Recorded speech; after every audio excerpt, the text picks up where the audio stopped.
Bunun hakkında benim bir has tecrübem var. Ýagyň suw. Müslüman doğumda kaydım öde.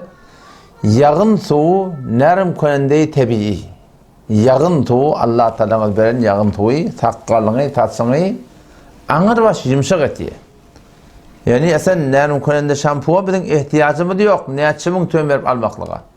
Tuğuç bolumdan sonra eğer bir adam suw bolup bolsa ýagyň suw, nawa suwy.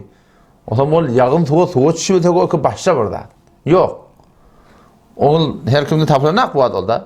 Nämetden tuğuç bolundan sonra saqqalyny tatsyny şol ýagyň suw bilen gawdy öýletin. Oşa bilen bir daratyn. Oşa ýagyň suwyň bereketinden saqqalyny tatsyň beter ýumşajyk bolýar. O men ne kadar harcımı da adalacak dedim bu diyem. Ne kadar harcımı da adalacak. Yine bir nokta aydın. Bu da bizim harcımın adalmakına kömek bolýar. Suwa düşülende hop näçe bir suwa düşülýär. İşlep derlep gelýän adamlaken otam sen awul baştan taqqal tatsyňy köpürtme bolsa, awul sen şampu çalaňda şol deri zady hafaty bolal gerekdi, köprümeti gyn bolýar. Yine bir gerek çalmaly bolýar.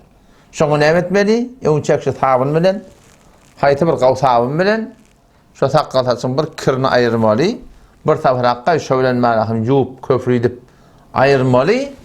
Otam şampu çalacak da otam ikilenci gerek şoňa şampu çalmak gerek. Yani şeytem var ahyň biziň yani çyndan harzymy da musulman dogan beter yani adalacak. Otam şu taýdan yani bagan Allah tebarek ve taala şu ýagyň suw gurunda bilýär. Ýagyň suwda Allah taala çyndan munazzalna minas semai ma mubarak diýip Allah taala. Mubarak bereketli suw şey. Yani şu hatta gije gurunda dagy azgyan da bir form bir ýürek küýteýär birda. Otam şonda sen şu bir liwan ýagyň suw içeňde atan bir doýan ýa bolýarsyň yani. Siz şeýle bir bereket bar musulmanda oğlum. Allah tebarek ve taala hemimize tawfik bersin.